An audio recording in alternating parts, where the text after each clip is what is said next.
kind of ironic that someone with a lot of anxiety would be asked to talk about anxiety. But I'm here. I was hiding in that corner, running around. I think you guys saw me. Okay, how's everyone doing this morning? Good? Okay. So I've had I've gone through a lot of Breathe Easy tea bags this week in preparation for this. So yeah, okay. So anxiety. I'm sure you've all felt this, right? It's that feeling of worry, that feeling of fear, not knowing what the outcome's going to be. Our current political, crisis, everything that's going on. So everyone here, you've felt anxiety, right? Okay. So another question: who here has ever been picked up by a loan shark from kindergarten? No one? Okay, so, sorry, first off, I want to thank the crowd, Katrina and Mafe and Remix for hosting. Okay, sorry, okay, going through this. So when I was a kid, this loan shark came by my school to pick me up. And I go up to the school secretary and I'm like, I don't know this man. He said he's here to pick me up. Can you call my dad, please? So she calls my dad and he's just like, hey, don't worry about it. I can't get you right now. Just get in the car. I'm like, well, who's this guy? He's like, that's your uncle. I'm like, how many uncles do I have? I don't know this strange guy. Okay. So that was one of my fond memories, right? So this is me as a kid. It's my sister over there. This is, I'm the one with the diaper hanging out, and that's my sister in the background plotting my death. It's kind of our relationship, but it works, it's good. Good to have that healthy competition. Okay. I just want to show this awesome photo because I look like a young Steve Jobs. Really cool. And that little square pocket thing with, we put photos in those pockets. I don't know if you guys ever had these cool pants, but I think this is the new thing next year. I'm predicting this trend. Okay. This is my mom. And in this photo, she's pregnant with me. So, all right, next slide. Lessons from my mom. Okay, so you will die. I have a couple stories about this. So after kindergarten one day, sans Loanshark, my mom found a better plan. She got a babysitter. It was great. And but I was waiting for the babysitter, and this other girl was, we were both seeing the babysitter together. So she's like, hey, we don't know where she is. We're waiting forever. All the teachers are gone, all the kids are gone, everyone got picked up. So it's just us two. And this girl's like, hey, I know where she lives. Let's just walk over there. But I was freaking out because my mom, she told me that if I were to cross the street by myself without her, she's like, you will die. You will die no matter what. So this girl, I'm looking around and there's no cars in sight. But I'm this girl's across the street. I'm like, shit, she's gonna leave me. I'm gonna be stuck out here. This is terrible. I'm gonna die no matter what. All right. So I'm looking around. I kind of put my foot out, and then I just crumple into a ball. I'm like, I can't do this. And then the babysitter comes, and she's just yelling at us. She's like, what are you doing? Why aren't you waiting for me? And I'm like, bitch, you should have just been here on time, right? But she wasn't. Okay. So terrible babysitter. She didn't know how to calm me down. She just force fed me mac and cheese. It was disgusting. Okay. So next story of you will die. So jump to high school. I get a job at Conroy's. I don't know if you guys, they're probably out of business. It was flower shop, right? I lasted 2 weeks. It was bad. So I get a job at Conroy's, and at this point we had moved from Anaheim. I had bars in my window. It was kind of grimy growing up. It was bad, right? It was bad. So we moved to Laguna Niguel, and it's really posh, totally different experience. Really safe. So I'm like, Mom, I could walk home, I'm totally fine. She's like, no. After work, you need to walk home with a screwdriver in your hand. And you let people see that screwdriver, okay? I'm like, what? This is crazy. I'm 16 years old, I'm already weird in school. I'm someone sees me walking with a screwdriver, what the hell? But what she does is she makes sure that I have the screwdriver in my hand. So she follows me, she comes home from work, drives alongside me, doesn't offer a ride. She just drives really slow, I don't know how fast this walks, just watching me hold the screwdriver in my hand. So she does this 3 times. I'm okay, so that was kind of crazy. And then another, like later on, she's like, okay, if you go, we moved to a different neighborhood. She's like, if you like walk with your friends, you're hanging out, you walk with this giant stick. Let people see the stick, okay? So yeah, like those were my like fond memories, like making new friends. Like, so we hang out, like we're gonna go to the Del Taco. I have to carry the stick. Well, I can't explain it. I'm just gonna carry the stick. I hope you still want to be my friend. And you know, okay. So, so this is my mom right here. She's a total babe with those bangs. Yeah. So I'm Vietnamese American, and my parents came to the U.S. as refugees in the late 70s. It was an outcome of the Vietnam War. And I remember her telling me a story when she was like middle school, high school, and you know, just trying to get to school. She was like dodging bullets. Like she almost died trying to get to school. So later on in therapy, I connected it. I'm like, oh, like her trauma, like it was just this constant survival in Vietnam. Like you either like you live or you die. She was betrayed by people she trusted. It was crazy. It was a different kind of world. So yeah, like it makes sense. Like her going to school, she was seriously like she could have died. Okay. So her experience growing up in a war-torn country, it was so traumatic. And yeah, it was about survival, and that mentality shaped her mind and her emotions. And the thing is, she wasn't able to process that PTSD, right? So that PTSD manifested as anxiety and depression. So she was really anxious, and she's giving me, she's passing on that anxiety, but I don't have her experiences. So it was like this, it's called like free-floating anxiety, right? Like you hear about this, has anyone read Art Spiegelman's Mouse? Yeah, so it's like that. So he's like, why do I have this anxiety, you know? So it gets passed on. So my father was actually a war hero in Vietnam, but in America, he was, you know, he was a broken man. Like there's all this PTSD from like seeing all this violence and partaking in that. And he numbed himself with alcohol. So that Loanshark that picked me up from school that day, it was most likely because my dad was too drunk to drive, too drunk to pick me up. And yeah, he was an abusive alcoholic, and he had this terrifying temper. It was like walking on eggshells. And this is very common for people who have PTSD from something and they don't know how to cope. So they numb themselves, right? So I don't have their experience of war, but I have their anxiety from that, plus my newfound trauma from some of those experiences. This is my mom on her wedding day to my sister's dad, who was a gay man. That was a whole other story. That's like, what? You know, and he was in love with her brother. I'm like, okay. So she's, you know, it was a different time, right? Different time, arranged marriage, all this stuff. Okay.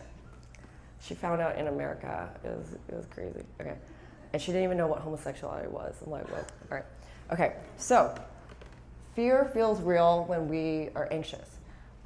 This is something I've learned. When you are fearful, you go into this black and white way of thinking.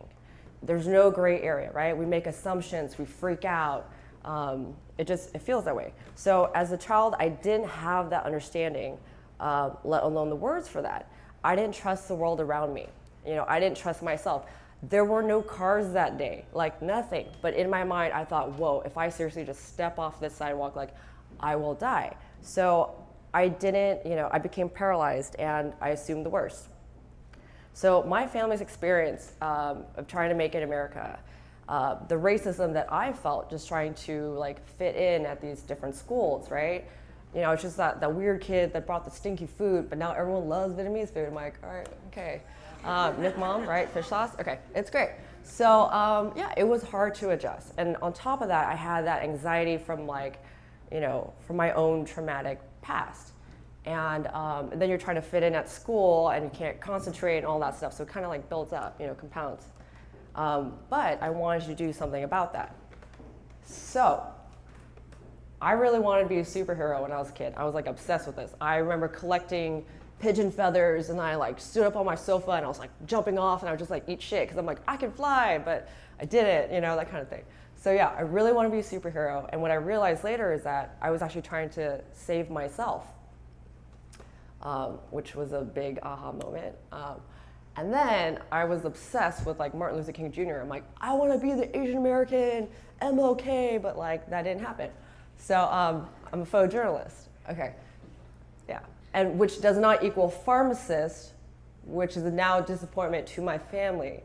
Not being a pharmacist is a disappointment. Okay, just let you know that. No offense to any pharmacists in the room. Okay, yeah. But the reason why I'm attracted to journalism is that it was a way for me to connect with people, right? Like telling other people's stories, marginalized people, trying to get empathy and like trying to change something. The other appeal that I recently processed was that I guess like it was like, whoa, how did I not realize this? But because I couldn't trust the world that I was brought up in, journalism is so appealing because it aims to be unbiased. It aims to, find like the real facts of a story. So that's a structure that I could trust. So that's, part of the appeal. So I craved to know what that felt like. Is this something I can trust? So I'm gonna show you guys some photos of a recent story I did. And this is happening in Silicon Valley. Like, this is next to Stanford campus. People are living in RVs, some of them renting from slumlords, like $300 to $600 a month just to live in an RV that has no electricity or any running water. So talk about like anxiety, right? It's like anxiety of financial, how are you gonna make it? Are your kids safe? Am I safe? So this woman, she was living in East Palo Alto forever and she got priced out. So this is her husband, and it's crazy. They, all these RVs are just lined up, and people just kind of, just come by. So this is Noemi. She's renting from a slumlord, and on the very top part where that bucket is, she has 3 young kids that sleep up there. The baby sleeps on the side here, and then she'll lay on the floor and her husband will lay in front of her. Their feet are touching. That's the only way that they can make it work. Like, they can sleep at night. They pay $600 a month. He's the only one working. There's a lot of people living in this community where it's like there are nurses, janitors, and like service people, and then people who have a lot of like mental health issues, right? Like this woman, she's been abused quite a bit, and she let me take her photo. She wanted to share her story, but she was so afraid that her boyfriend would come back and like get her in trouble. So I like came by, found her later, gave her like a note of like hotlines and stuff of people she could talk to. But I took a photo and then I split. This woman, she calls herself middle class. She's like, I'm like middle class. I'm from Ventura. I'm just up here, to be with my boyfriend while he works at Stanford. And they can't afford rent. They'd rather live in this like van instead of paying like the high rents, and then save up their money and go back. Okay. This is actually a couple. It's not father-daughter. That's a whole nother story. But they like, they call themselves like new lovers. I'm like, girl, here's my number. Like, okay, that's a whole nother story. But there's like, it's a mix out there. Okay. And these are her items, right? That's her teddy bear. She just left home.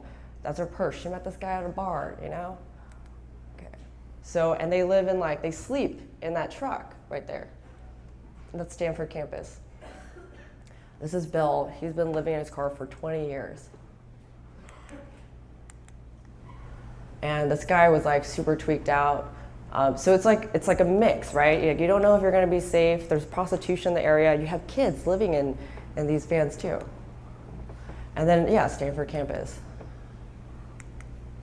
And this is like really dangerous. So it's a makeshift truck. There's like the toilet is actually in the very back, and there's just a bag for it. She's amazing. I spent some time with her. She's there because her husband's waiting for a liver transplant, and they can only get the transplant if he's, if they're close by, because you have to be there right away. So she works at Stanford Hospital as a janitor, and her husband to seek help for him. It's insane. So she was washing her uniform and she broke down. in the scenario. Yeah, don't ask for permission, ask for forgiveness. I just snuck in the hospital, like, hi everyone, just, it's cool. Okay, and yeah, this is like where people sleep. Okay, so now I'm the director of photography at Angsty Magazine, and I feel very blessed to be part of this organization. When we first started, we're like, yeah, let's just like start a magazine. Like, why not? It's like climate with publishing, or to shit. We're like, let's do this, yeah. But it was amazing because we found so much support through that. And in mental health, like there is this interest. So I'm just gonna go ahead and play you guys our Kickstarter video. Let's look at our inner worlds. The ones we often refuse to share. The secret hopes, the personal struggles. The fears that fool us into believing that the rest of the world is normal. We want to create a publication dedicated to eliminating the stigma around being sad, feeling stuck, or showing our vulnerabilities. A magazine focused on true understanding without judgment. Articles that cut through the clutter to offer real discussions about all the thoughts, feelings, and emotions buzzing in our heads. Let's share our stories, talk about those difficult moments, and explore how they affect our lives. Let's stop pretending we're flawless and have the courage to be our full selves. Angsty Magazine.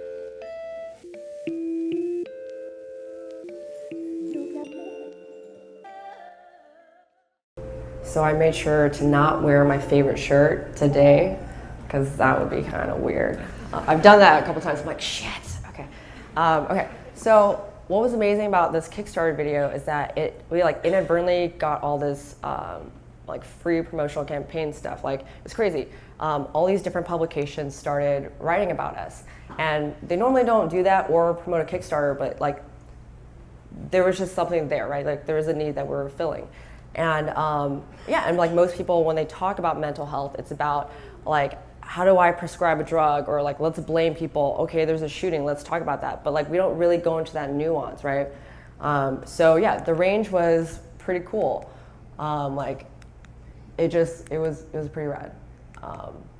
And we had like a mention in New York Times, like an anxious nation. So that was pretty awesome. And our first issue was about anger.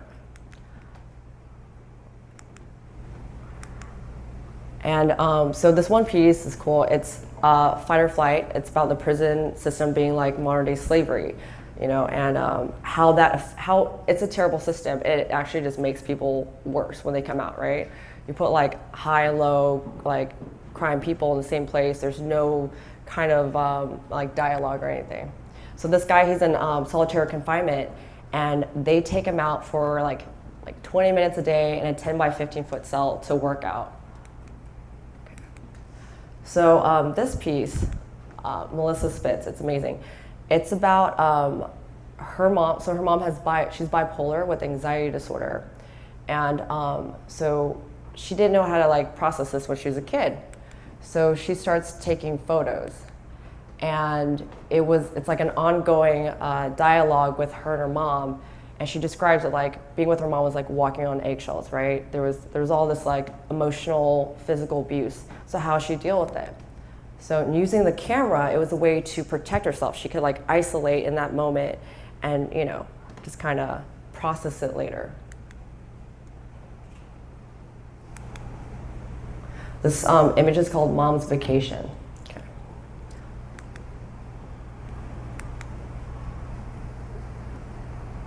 I like that she loves being the center of attention. Sometimes I'm not sure if that's a good or bad thing. So her mom was actually an alcoholic, and through seeing these images come out, it made her look at herself, and she stopped drinking, which I thought was very, very cool. This other piece, Matt Eich, Family Man, I think a lot of people in this room can maybe relate to this. It's about being a creative person. He's a photographer, but he's trying to be a provider for his family, right?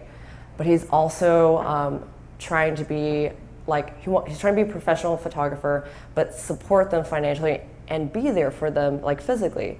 But the problem is, you know, as a photographer, you have to be out and about shooting, right? Like that's just what you have to do. So he's never home. So this is like a piece exploring like these are moments that I'm missing in my kid's life. And I like the use of color. It's not usual, but like blue is a common color and in color theory. And I like the contradiction with the tension of this tarp. And at the time, his parents were separated. So he's analyzing himself, like, what's gonna happen to my relationship if I don't put in this care, put in this time and all that. And so this edit, you know, throughout the piece, you see like everyone's face, like the whole family, the portrait, start out with that. And then as you go through it, you stop seeing, stop seeing like their faces, right? They kind of like fade out. And I love the animals in this. It's like following like the butterfly is kind of a metaphor for the daughter growing up, and it becomes this, but it's contained. So I like that. And again, like the color red is anger, it's aggressive, but this image is like a soft kind of thing. So our current issue is work-to-workaholism, which I think a lot of people can also relate to, and like why we work and what motivates us and everything, but also the anxiety of like trying to be something or, you know, like make money and do all that. Okay. So like, you know, people are anxious about financial security. You on this photo here, you know, finding comfort through family. Being anxious about trying to be perfect. Or, you know, anxiety about wanting people to like you, to be funny. Anxiety about death. So I just want to say that I really believe that shame does thrive on silence. And by being vulnerable, by sharing our stories, we make that connection. We take away that shame, right? Because if we just like stay in our heads and we say we're not good enough, all these things. Well, what is shame? It makes you feel unworthy. It's all these things. If you take that away, you have that conversation, you really feel like you're not alone. And that's how I feel about like all these projects I've worked on. So for me, like your struggles don't just go away, but you can choose how to carry the weight. All that stuff that happened to me as a kid, like the things that happened throughout life, I could have just been like, oh, like just kind of crumpled down, not done anything, right? But instead, like I looked inward and I, you know, through art, through connection with people, through communication connection, like that's what drives me. And another slide, I just want to tell you guys, so fear and scarcity. This is something that I loved, I learned from my therapist. And it's, you know, when we're anxious, when we feel fear and scarcity, like that shit feels real. So we make really rash decisions. Like we'll just be like, it's either this or that, or like, you know, we make assumptions, it's awful. It's like, but what if you can make that decision from a place? If you could put your mind in a place of like security and confidence, what would you actually decide for yourself? So this is my therapist. Real talk. We have that kind of relationship. We send each other Bitmojis. She's amazing. I love her. If you need a referral, come see me after. Okay. Actually, I've met strangers and give like after 5 minutes of talking, they're like, I want to see your therapist. So I'll come to the office and I'm like, you got another call. Like, look out. Okay. She's awesome. Okay. So one of the most valuable things that I actually learned from her, I was in this one session and I was like spiraling, like, oh my God, I'm thinking about all these things. It's gonna happen. Everyone's gonna hate me. And oh my God, like all this stuff. She's like, hold on. You're not that special. I was like, what? Like, what do you mean I'm not special? Like, of course I'm special. Like, okay. But it's true. It really is not all about you. So in those moments when like we're freaking out and we're thinking all these things, like horrible thoughts, you know, like, oh my God, someone's gonna stare at that zit in my head, like whatever it is. Like, you know, you're going on a first date and like, it doesn't matter, okay? You're just freaking out. Just remember that people are actually more focused, they're doing what you're doing. They're focused on themselves. They're focused on what they're doing. So it's really not all about you, okay? And that's it, okay.